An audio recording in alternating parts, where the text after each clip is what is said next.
Meron tayo ulit bagong gagawin. Isa siyang breeder pang Mio. Gawa siyang MTRD. Aluminum to. Ang gusto ni Bossing ipa-chrome. So sample to. Sa makina to eh.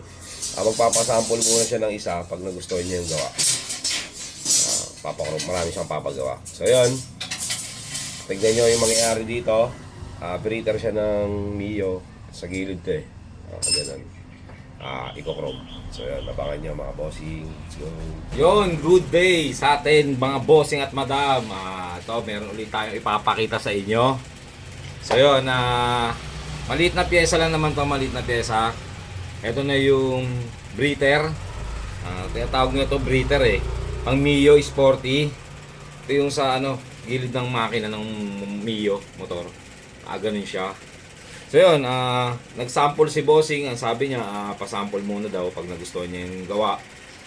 Marami siya ipapa-chrome. Eto na. Ayan, makikita nyo. Naging silver na, no?